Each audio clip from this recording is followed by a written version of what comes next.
राजस्थान में विधानसभा के चुनाव नजदीक आ चुके हैं और राजनीति का दौर शुरू हो चुका है। इस समय ओटीटी इंडिया के साथ में भील प्रदेश के फाउंडर मेंबर और पूर्व लोकसभा प्रत्याशी डूंगरपुर बांसवाड़ा लोकसभा के कांति भाई आदिवासी हमारे साथ में, हम उन्हीं से बात करेंगे। कांति भाई, आपका बहुत स्वागत है ओटीटी इंडिया में।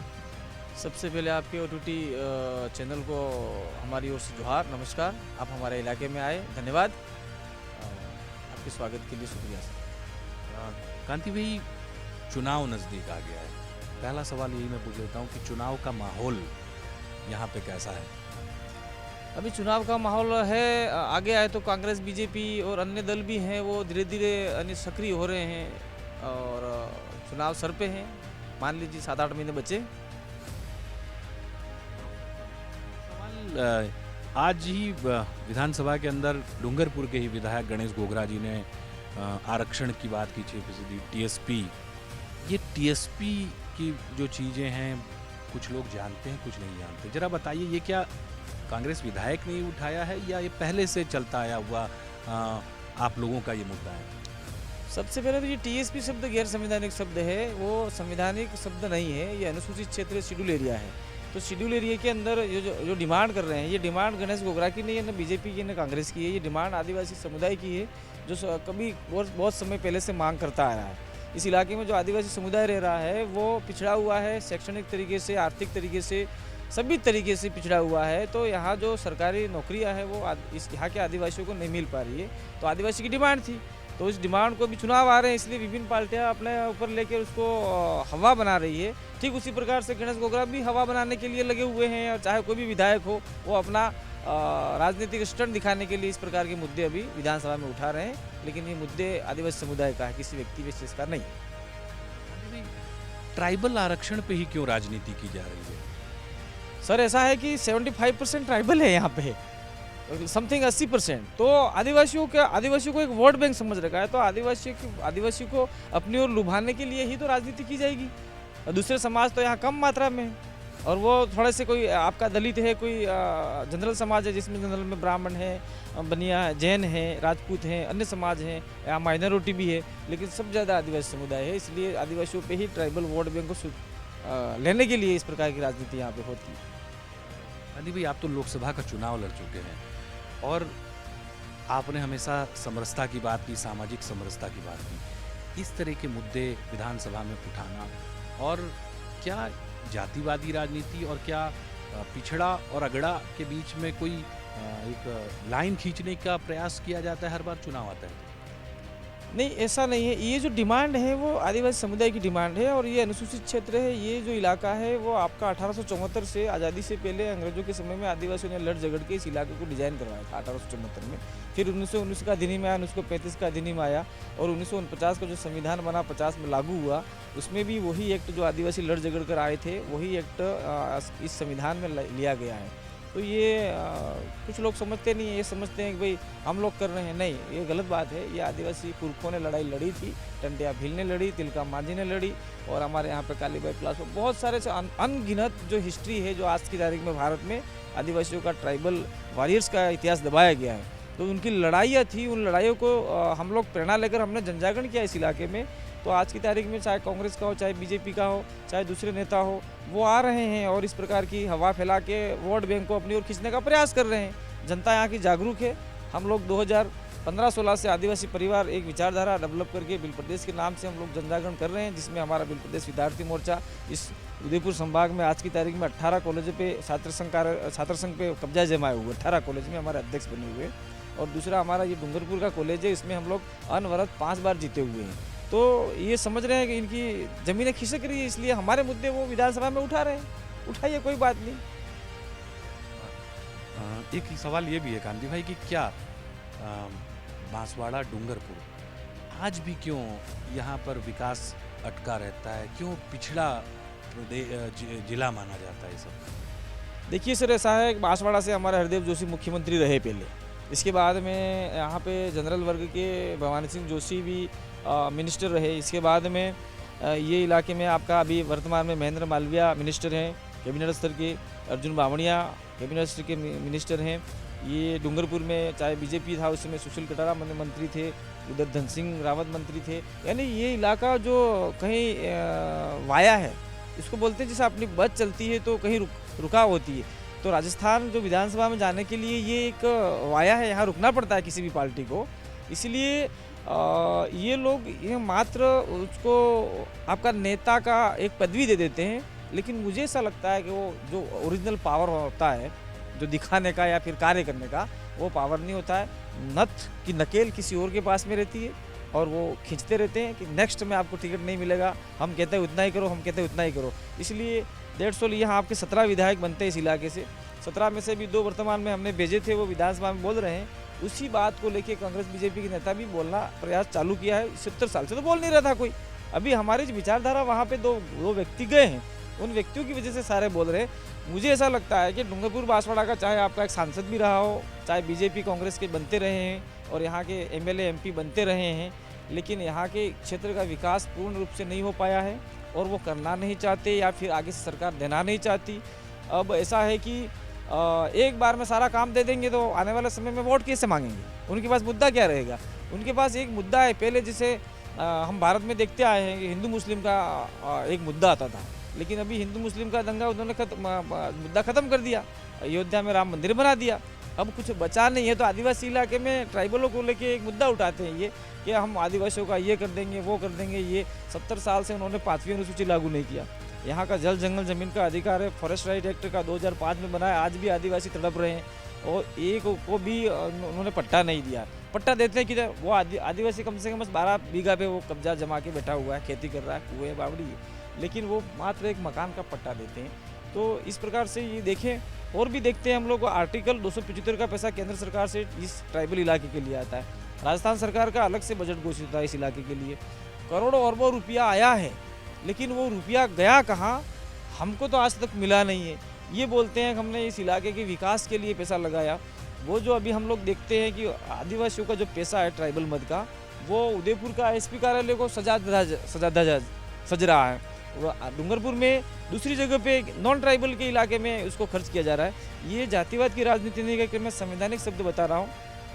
आर्टिकल 275 का पैसा, अगर मान लीजिए ये 5 फीट का रोड है और बीच में आधा नहीं 5 किलोमीटर का और उसमें आधा किलोमीटर भी नॉन ट्राइबल है, तो वहाँ पे सिविल पैसा लगेगा और जो स्पेशल जो बजट है वो मात्र उस 5 किलोमीटर नहीं लगेगा, आधा किलोमीटर नॉन ट्राइबल है तो वहाँ पे केंद्र सरकार का और राज्य सरकार का सिविल पैसा लगेगा। एक सवाल ये भी होता है कि यहाँ रोजगार क्यों नहीं, यहाँ के लोग क्यों गुजरात, मुंबई, इंदौर जैसी जगहों पे जाते हैं? यही मैं जब से जवान हुआ मैं ही सोच रहा हूँ यहाँ रोजगार क्यों नहीं है। ये इलाका बिल्कुल प्राकृतिक तरीके से पानी से, खनिज संपदाओं से भरा पड़ा है और राजस्थान का सबसे ज़्यादा मिनरल्स जो है यहाँ इस इलाके में, मतलब मान लीजिए कि अगर इस इलाके में आदिवासियों को ऑनर देकर, क्यों ज़मीन आदिवासियों की है और उनको ऑनर देके अगर सरकार कोई उद्योग खोले या फिर आपका माइंस का करें तो निश्चित रूप से इलाके के आदिवासियों को बेनिफिट हो सकता है। और मुझे ऐसा लगता है कि जो लोग चुनाव जीत कर जाते हैं वो न तो किसी बड़े प्रोजेक्ट के लिए आगे बजट ला पाते हैं या ऐसा कोई प्लान, एक्शन प्लान बना पा रहे हैं। कुछ समय पहले हमारे डूंगरपुर में एक सिंटेक्स मिल का दिया था, बहुत बड़ी मिल है धागा मिल, और बांसवाड़ा में भी बड़ी मिल है धागा मिल। वहाँ पे पहले तो ये था कि आदिवासियों को रोज़गार पे देंगे, इसके बाद में जो इस इलाके के जनरल वर्ग के जो गरीब वर्ग हैं सबको रोज़गार देंगे। लेकिन जैसे जैसे यहाँ के जो मिल मालिक है वो मिल मालिकों ने सस्ते मजदूर जो कभी घर नहीं जाते, ऐसे बिहार से या बाहर से लोग लाके यहाँ के स्थानीय नागरिकों का रोज़गार शायद मुझे लगता है मिल मालिकों को नहीं छीन लिया। बहुत छोटा सा रोज़गार था, लेकिन हम लोग देखते हैं जैसे गुजरात के अंदर GIDC है बड़ी, अब राजस्थान में भी अभी रिको के नाम से काम तो हो रहा है, लेकिन ऐसा कोई बड़ा प्रोजेक्ट नहीं है जिसमें जो पलायन रोका जा सके। चाहे हमारा ये डूंगरपुर बांसवाड़ा ले लो, आपका दाहोद गोधरा ले लो, आपका ये पूरा एक भील प्रदेश काम जो कहते हैं, जिसमें जितने भी जिले आते हैं वहाँ पे इसी प्रकार की समस्या है। और यहाँ कुदरत ने इतनी सुविधा दे रखी है, पानी पर्याप्त है, जंगल बहुत, आपका पहाड़ अच्छे हैं, लेकिन गवर्नमेंट ऐसा यहाँ पे कोई काम करना नहीं चाहती, ऐसा हमको लग रहा है। इसीलिए हम लोग प्रयास में हैं, आने वाले समय में सरकार में हम भी भूमिका निभाएंगे और सरकार को दबाव में लाएंगे, ऐसा हम सोच रहे हैं।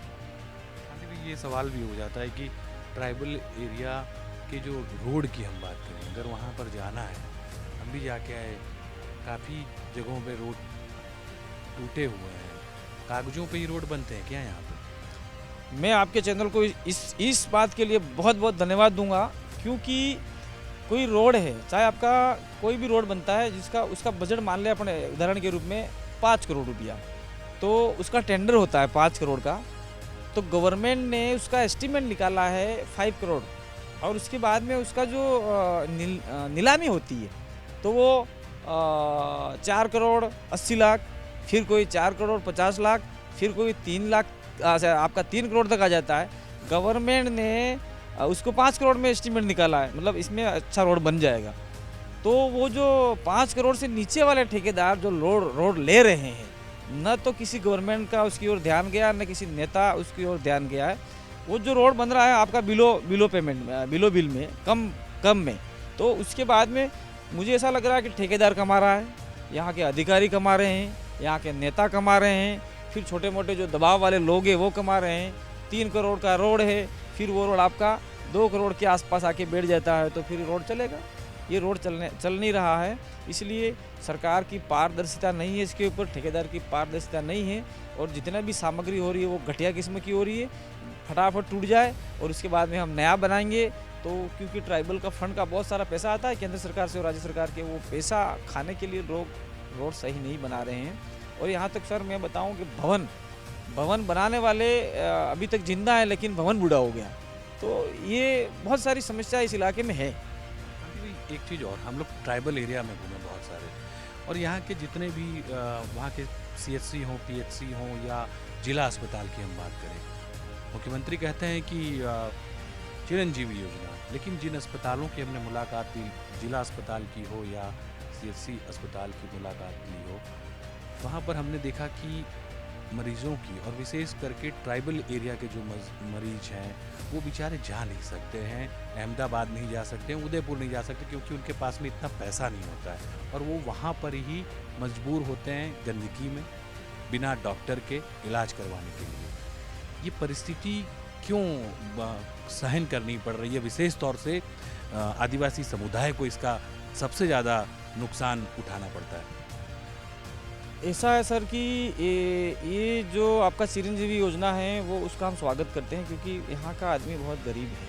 पहले वो 5 लाख था, फिर 10 लाख किया, और अभी बजट में उसको आने वाले चुनावों को देखते हुए 25 लाख कर दिया है। वो भी हम स्वागत करते हैं, लेकिन वो एक राजनीतिक स्टंट है आने वाले वापस पूर्ण सत्ता में आने के लिए। तो यहाँ का जो हॉस्पिटल का भवन मैं बता रहा हूँ, अभी हमारा डूंगरपुर का देख लीजिए। मैं कल दौरे पे गया था, मैंने पूछा भाई कि यहाँ पे आपका सोनोग्राफी हो रहा है, बहुत सारी लंबी लाइन लग रही है और मेडिकल कॉलेज है, तो यहाँ मात्र एक ही मशीन है क्या सोनोग्राफी की? तो उन्होंने कहा नहीं सर, ये तो कम पैसों की है, 60 लाख की मशीन और पड़ी है। तो मैंने कहा ये कब लगेगी? तो लगाना नहीं चाहते। तो वो जो यहाँ का MLA है वर्तमान में, गणेश गोगरा या जो भी हैं यहाँ पर सांसद वगैरह, वो इसका एक्शन नहीं ले रहे। हम लेने जाएंगे तो वो बोलते हैं कि आपने राजकार्य में बाधा, हमारे ऊपर मुकदमा करने के प्रयास करते हैं। इस इलाके में हमने जिस प्रकार से जो आदिवासियों में जनजागरण किया है, उससे कहीं न कहीं सुधार हुआ है, और हमारे लड़के स्कूलों में जा रहे हैं, हॉस्पिटल में जा रहे हैं। तो फिर भी मुझे ऐसा लग रहा है कि यहाँ स्टाफों की कमी है, और यहाँ की सुविधाएँ सही तरीके से नहीं है। आपका यहाँ का जो प्रयोगशाला है वो नहीं है बराबर, उसमें कार्मिक नहीं है, और कार्मिक हैं तो बाहर के लोग हैं जो मात्र यहाँ नौकरी करने के लिए आते हैं, और फिर 1 महीना 2 महीने के बाद वापस अपने दूर चले जाते हैं। इसलिए हमारी डिमांड ये है कि यहाँ का स्थानीय आदमी अगर ज़्यादा भर्ती किया जाए, चाहे वो आदिवासी हो चाहे नॉन आदिवासी हो, तो इस इलाके में गरीब व्यक्तियों को अच्छी सुविधा मिल पाएगी। ये मात्र और मात्र आदिवासी से जूझ नहीं रहा है, इसमें आपका बहुत सारे हमने ब्राह्मण भी देखे हैं, बहुत सारे राजपूत भी देखे हैं, बहुत सारे जैन भी देखे हैं, बहुत सारे मुस्लिम भी देखे हैं। ये मानवता के खातिर इस मुद्दे को, चाहे कोई भी आदमी बने, इस मुद्दे को बड़ी दबंगता से और सही तरीके से इम्प्लीमेंट कराना चाहिए। निश्चित रूप से अगर हम लोग ये काम कर रहे हैं और हम 17-18 MLA लड़वाएंगे, और इसमें से 7-8 MLA 10 MLA जो भी जीतते हैं, तो सरकार बनाने में हम लोग भूमिका निभाएंगे, और सरकार को हम लोग दबाव में कहेंगे कि भाई ये काम करो, क्योंकि पैसा करोड़ों रुपया आ रहा है, वो आदिवासी इलाके का पैसा है, इनके नहीं। आखिरी सवाल, खेलों में आप देख लें तो क्रिकेट की बात कर लूँ, इतने सारे यहाँ पे अच्छी प्रतिभाएं हैं, सारे समुदाय के हों, आदिवासी समुदाय हो या सवर्ण हो, कोई भी हो, क्रिकेट में ही राजस्थान से कोई खिलाड़ी नहीं आ पाता है, दूसरे खेलों में बांसवाड़ा डूंगरपुर भी पिछड़ा हुआ है, इसका क्या कारण है? इसका तो सारी दुनिया जानती है, जिसके पास पैसा है वो आगे बढ़ेगा। मतलब अच्छा भी कितना प्रतिभावान आदमी क्यों नहीं होगा, अंत में आगे जाके कहीं राजनीति होती है, कहीं कुछ और चलता है, तो जो प्रतिभावान आदमी है वो उसकी प्रतिभाएं दबा दी जाती है और प्रतिभा नहीं है उसको आगे बढ़ा दिया जाता है। तो यहाँ हमारे यहाँ पे बहुत सारी संभावनाएं हैं कि नेशनल लेवल पे, इंटरनेशनल लेवल पे तीरंदाजी का जा सकते हैं। हमारे आदिवासी बच्चे हैं जो बांस का धनुष बनाकर उससे ही वो तीरंदाजी सीखते हैं। तो यहाँ इतना फंड आ रहा है, इतना पैसा आ रहा है, अगर वो आर्चरी होती है जो 2.5, 3, 4, 5 लाख रुपए की आती है, वो मुहैया कराई जाए तो निश्चित रूप से हमारे इस आदिवासी इलाके का नाम रोशन होगा, राजस्थान का नाम रोशन होगा और हमारे देश भारत का भी नाम नेशनल लेवल पे रोशन कर सकते हैं। ये सारी बातें हैं। और दूसरी बात मैं साथ साथ में आपको ये कहना चाह रहा हूँ, हम इस इलाके में काम कर रहे हैं तो हमारा एक उद्बोधन है जोहार शब्द। जोहार का मतलब होता है प्रणाम। तो हम लोग काम कर रहे थे तो पहले ये कुछ लोगों ने उसको विरोध किया, फिर बाद में आपके नरेंद्र भाई मोदी जो देश के प्रधानमंत्री हैं वो भी आदिवासी इलाके में पहुंचने लगे तो उन्होंने जोहार बधा आदिवासियों ने ऐसा करके उद्बोधन किया, चाहे झारखंड के, चाहे छत्तीसगढ़, चाहे गुजरात है, चाहे राजस्थान है। उसके बाद में फिर आपका ये राहुल गांधी जी आए।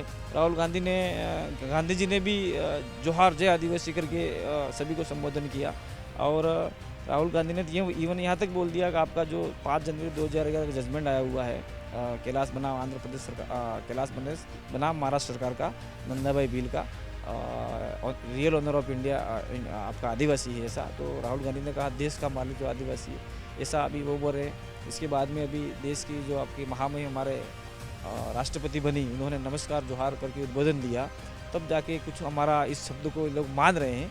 ये जोहार है वो सबका कल्याण करता है, ऐसा उद्बोधन है। तो इसमें तो आपका पेड़ पौधे आ गए, हवा पानी सारा आ गया, तमाम प्रकार के जीव जंतु, कोई भी किसी भी जाति धर्म का आदमी हो, सबका कल्याण हो की बात कर रहे हैं। तो उसका विरोध जो इस इलाके में कर रहे थे वो अभी भी जारी है, कर भी रहे हैं, लेकिन कुछ लोग समझ रहे हैं। तो आपके चैनल को हमारी ओर से जोहार। आप लगता है मुझे कि इस शब्द से हमारा सबका कल्याण हो। भाई बहुत धन्यवाद OTT इंडिया से बात करने के लिए। बहुत बहुत धन्यवाद। हम लोग आशा और विश्वास करते हैं, प्रकृति से दुआ करते हैं, कुदरत से, कि आपका जो OTT इंडिया चैनल है वो आगे बढ़े। और अभी वर्तमान में शायद यूट्यूब पर चल रहा है, तो मैं जितने भी लोग हैं उनको कहना चाहूँगा इस चैनल को देखिए, सब्सक्राइब करिए और इनके फॉलोवर बनिए। धन्यवाद, जोहार। धन्यवाद और जय जोहार हम भी कहेंगे आपको। तो आपने सुना कांति भाई आदिवासी जो भील प्रदेश के फाउंडर मेंबर हैं, बहुत सारी बातें की और सबसे बड़ी बात की जिस तरह से आदिवासी समुदाय के साथ में अन्याय होता आया है, सिर्फ उस पर राजनीति हुई है। लेकिन जब इनके तरफ से और इनके जो आखी बॉडी है उसकी तरफ से जब ये पूरा प्रयास किया गया, तब अब दूसरी पार्टी के नेता भी आदिवासी समुदाय की जो बातें हैं उन्हें खुद अब उठाने लगे हैं। लेकिन जो आदिवासी समुदाय है वो पिछड़ा है और आशा व्यक्त की है उन्होंने कि आने वाले समय में उनके भी विधायक होंगे और विधानसभा में डंके की चोट पर वो विधायक जाएंगे और जो भील प्रदेश के लिए और बाकी के समुदाय के लिए जो अटके हैं विकास के काम, उन्हें वो पूरा कराएंगे। उदयपुर से डूंगरपुर से कैमरा पर्सन सचिन लाखे के साथ अमित राजपूत, OTT इंडिया।